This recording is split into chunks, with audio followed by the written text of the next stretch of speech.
If you need any Xbox or PlayStation codes or anything gaming related, check the referral links down in the description. They'll take you to g2a.com. They already have a discount on most of their goods already, and with the code CHES at checkout, you can get yourself an extra 3% off as well.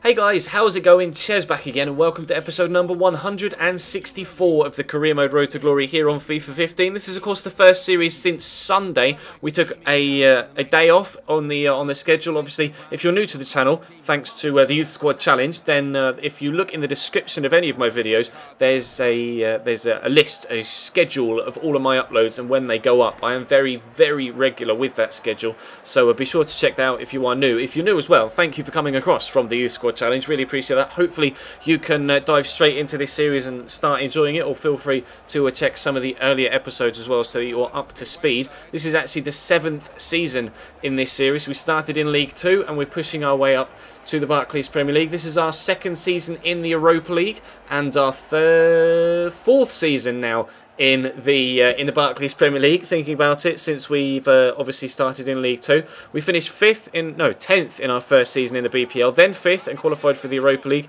and then last year we got to the semi-finals of the Europa League and we finished 7th in the league and qualified by the skin of our teeth, thanks to a couple of obviously other teams winning the Capital One Cup and the FA Cup, etc., opening up an extra European spot in the league. So we were able to get through against the Thurs Bold Club in the qualifiers, and we find ourselves now in the group stage against I can't quite remember who the other teams are. We've got Terek Grozny here, who are of Russia. You guys pointed out that they are from Russia for me in the previous episode, so thank you very much for that as well.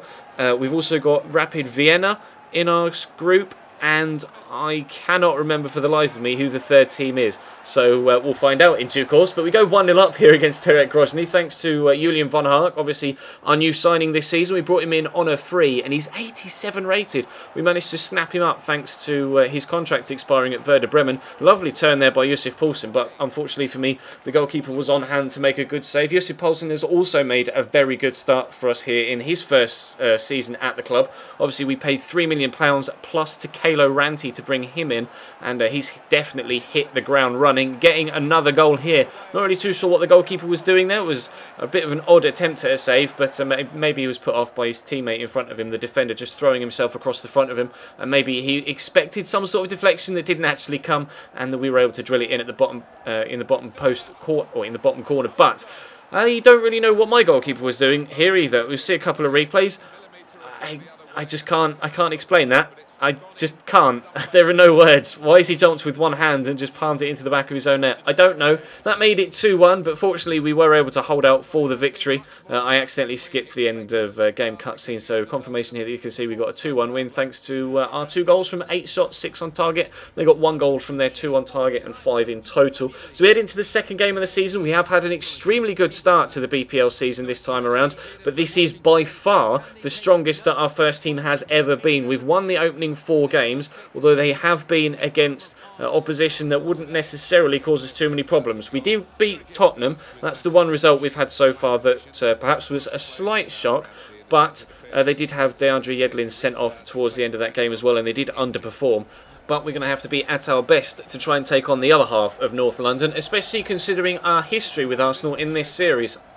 They always give us a very tough game, and obviously 2 seasons ago they gave us one hell of a 2-legged affair in the Capital One Cup semi-finals, and they went through at our expense, and I've never really forgiven them for that. Romelu Lukaku has destroyed me every single time we've played against Arsenal, similar to how Salomon Rondon has every single time we've played Everton in this series. We're going to have the first chance. Kwesi Appiah here, the only remaining player in the squad that was with us at the very beginning, and he's been sold and brought back, to be completely honest, but I think he's the sole remaining. He's the only remaining player from Season 1, I think. He must be. Pretty sure. Ivaz, though, taking the corner here. He, again, is another player that's new this season. Paul Downing gets very, very close to giving us the lead there, but Wojciech Szczesny does well to backtread and get it over the top of the bar, and then our goalkeeper comes out with another top save, diving backwards. That one was almost past him by the time he got a palm to it, but it was a very good save, much better than his attempt from the corner in the previous game anyway.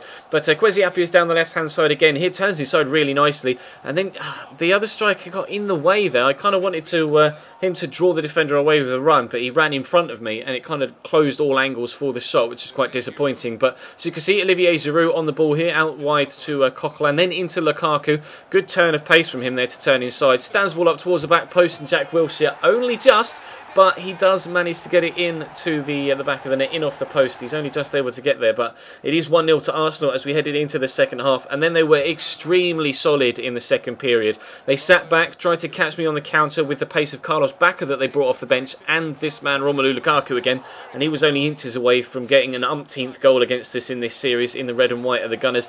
But unfortunately for us, as we head towards the very end of the game, now in stoppage time, we weren't really able to create too much in this second half at all. As you can tell, this is the first highlight of ours in this second half. Wilson gets the turn in here, but a good block by Koscielny, and that pretty much summed up their defensive display in the second half. Just extremely efficient defending from Arsenal, keeping me out, closing down the passing channels. If I did have the odd chance for a shot, they were right there in front of me to block it immediately. So we get a defeat against Arsenal, unfortunately. That's our first defeat in the Barclays Premier League this season, and our second of the season all told. Of course, we were knocked out of the Capital One Cup early on this year, thanks to a 2-0 defeat against Everton at the in the previous episode, I think it was, on Sunday. So we're still top, though, on goal difference ahead of Newcastle United. So we want to try and stay there if we possibly can. So 3 points is on the agenda again, this time at home against Hull City. Obviously, they play in kind of amber and black or orange and black stripes as well. So they were having to play actually in their third kit here in the white and blue, just to avoid any sort of, because I think their away kit was all black, and I didn't really want to have them in all black or their home kit, clearly, because there's too much of a kit clash there. So they're playing in their third kit, playing a usual 5-3-2, which is what you expect from Hull these days on career mode. But they've got Guilherme in goal, of course. Jakupovic, the glitch goalkeeper, has left them. I think he's at West Ham now. I might be mistaken by saying that, but I think he's at West Ham in this series. But Alvaro Vadillo is so quick down that right-hand side. He just bursts past their defenders. Yusuf Poulsen pulls off his defender, and that is a very nice acrobatic finish to give us a 1-0 lead after 15 minutes. He followed the run into the box, and then just as Alvaro Vadillo slowed up to find a cross, he pulled off his defender, dropped about 5 yards off him to get the space, and well, quite the finish, as you'll agree. So we're 1-0 up after 15 minutes or so, and it was Georgiev down this right-hand side again, finding Yusuf Poulsen, but this time Guilherme on hand with a decent save to keep us out for a second time. So we stay just at 1-0, but you can tell from the fact that this highlight is just 2 minutes after the previous one, we were definitely on top in this game, in this opening first half. They just could not cope with me. The only difference was we weren't able to get that second goal to kind of cement our place as the dominant side, and a 1-0 lead is always very precarious, and I was always wary of Hull catching me on the counter-attack and trying to get themselves back in it. Yusuf Poulsen goes on a really nice run there. Unfortunately, his shot was drilled wide. I think the defender got a block on it. I'm not entirely too sure. Can't remember whether it went out for a corner or not, but either way, it didn't go into the back of the net, which is the most important thing. Athanasiadis, though, coming down the left-hand side for Hull. He was soon to be replaced at this stage of the game, and Nias really should have done much better with that. The amount of time and space he had and the angle he had for the shot as well, he had to have put that away. Confirmation in the top left that Athanasiadis did go off, and they brought on Abel Hernandez as well, which again made the 1-0 lead even more of a doubt, because he's so quick, Abel Hernandez, and if they were going to catch me on the counter-attack, he would be the man to cause me the pain and the punishment at the other end. But Yusuf Poulsen having another shot well blocked and well saved by the goalkeeper, but we pick it off them in the midfield here. Julian von Haak isn't the fastest, but he is able to ping a nice ball up towards Georgiev.